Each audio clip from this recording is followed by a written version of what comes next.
65 persuna bħalissa qed jingħataw taħriġ dwar restawr tal-ħitan tas-sejjieħ. Dan il-kors jagħti l-opportunità lill-istudenti ta' prattika biex jiksbu it-teknika tal-bini u anke għarfien dwar ix-xogħlijiet ta' tiswija.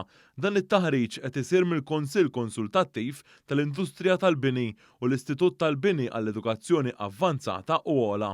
L-Assistent Direttur tal-Kunsill Konsultattiv tal-Industrija tal-Bini, Nadet Azzopardi, qalet li lan ta' dan it-taħriġ huwa li jiġu issalvagwardjati is-snajjiet tal-bini li ilhom jeżistu għal mijiet ta' snin. Hawnhekk qed naraw taħriġ tal-ħitan tas-sejjieħ li huwa taħriġ bażiku għall-individwi li jridu jitgħallmu s-snajja tagħhom u wkoll il-quddiem ħanoffru taħriġ ta' livell iktar li huwa MQF Level 3 li huwa l-bini tal-ħitan tas-sejjieħ.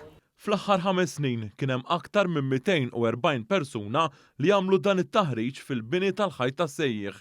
Waqt li żar sessjoni ta' taħriġ, il-Ministru responsabbli mill-ippjanar Stefan Zrinzo Azzopardi semma li dan it-taħriġ huwa importanti sabiex tinżamm din it-tradizzjoni. Dan huwa mezz kif inkomplu nagħtu aktar ħiliet u aktar taħriġ biex intejbu l-kwalità kif ukoll naraw illi ħiliet tradizzjonali ta' pajjiżna nibqgħu nħarsuhom u nibqgħu nħarsu wkoll dak li huwa bini tradizzjonali.